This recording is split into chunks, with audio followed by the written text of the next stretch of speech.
اب یہاں سمجھیے دین کہتے کسے ہیں؟ یہ لفظ قرآن مجید کی ایک بڑی بنیادی اصطلاح ہے۔ یہ جو لفظ ہے عربی زبان کا لفظ ہے، معنی کیا ہے؟ اس کے دو مفہوم ہمیشہ سے چلے آ رہے تھے، ایک جزا و سزا، بدلہ، اور ایک اطاعت۔ جزا و سزا، بدلہ، اس معنی میں یہ قرآن مجید میں کثرت سے استعمال ہوا ہے۔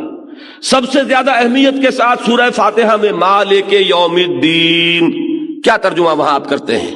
جزا و سزا کے دن کا مالک، جس دن کے طے ہو جائے گا کون ہے کہ جو اللہ کے ہاں کامیاب قرار پا رہا ہے اسے جزا ملے گی، کون ہے جو ناکام قرار پا رہا ہے جو مستوجب سزا ہے۔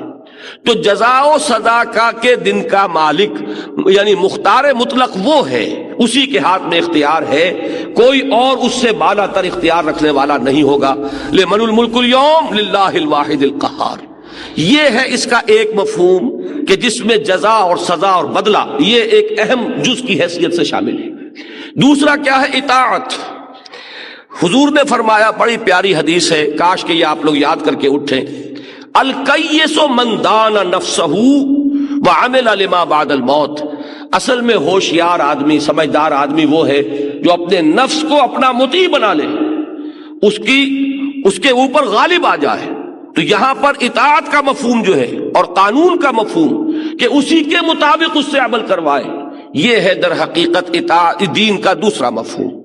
ان دونوں کو جمع کیجئے، اس سے ایک تصور قرآن مجید ابھار کر لاتا ہے۔ ظاہر بات ہے کہ دنیا میں جو بھی نظام ہوگا اس میں کوئی مطاع مطلق ہوگا جس کی اطاعت لازم ہوگی، اس کا قانون اگر اس کی مطابق عمل کیا جائے گا جزا ملے گی، خطابات ملیں گے، آپ کو طرح طرح سے نوازا جائے گا، اور اگر اس قانون کی خلاف ورزی کی جائے گی سزا ملے گی، جیل میں ٹھوسا جائے گا یا آپ کو سولی پر چڑھا دیا جائے گا وغیرہ وغیرہ۔ یہ پورا تصور جو ہے ان کو جمع کر لیجئے تو اب دین ہے نظام اطاعت۔ جس ہستی کو مطاع مطلق مانا جائے گا وہی در حقیقت اسی کی طرف اس دین کی نسبت ہوگی۔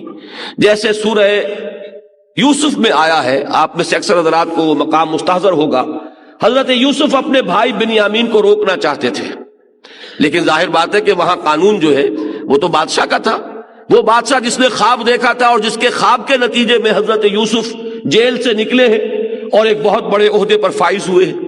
اب حضرت یوسف روکنا چاہتے ہیں، لیکن جو مصر میں نظام اس وقت ہے، اس بادشاہ کا ملوکیت کا نظام، اس میں جو قانون ہے ما کان لیأخذ اخاہ فی دین الملک، حضرت یوسف کے لیے یہ ممکن نہیں تھا کہ حضرت بنیامین اپنے بھائی کو وہ روک سکتے، پکڑ سکتے دین الملک میں۔ یہ دین الملک کی اصطلاح کو ذہن نشین کر لیجئے۔ اسی لیے اللہ تعالیٰ نے وہ ایک ہیلہ جو ہے وہ اختیار فرمایا، جس کو کہ فرمایا گیا کذالک کدنا لیوسف ما کان لیأخذ اخاہ فی دین الملک، اس طرح ہم نے یوسف کے لیے ایک شکل پیدا کر دی، ورنہ اس کے لیے یہ ممکن نہیں تھا کہ وہ اس قانون ملکی، قانون ملکی، بادشاہ کے قانون کے تحت جو اس وقت نافذ تھا وہ اپنے بھائی کو روک سکتے ہیں۔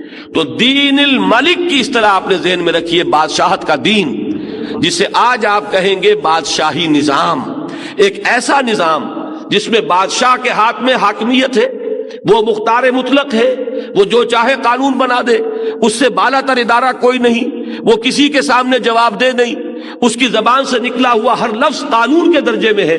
یہ نظام کیا ہوگا؟ دین الملک۔ اسی پر قیاس کیجئے آج کا نظام کیا ہے؟ یہ دین جمہور ہے، کہ یہاں حاکمیت جمہور کی ہے، ان سے بالا تر کوئی نہیں، ان سے اوپر کوئی نہیں، ان کا فیصلہ آخری ہے، ان کے نمائندے جو طے کر دیں گے وہ لازماً کتاب قانون کا جز بن جائے گا۔ یہ دین الجمہور ہے، اور اس سے بالا تر سب سے اعلیٰ نظام وہ دین اللہ ہے۔ دین اللہ کیا ہے؟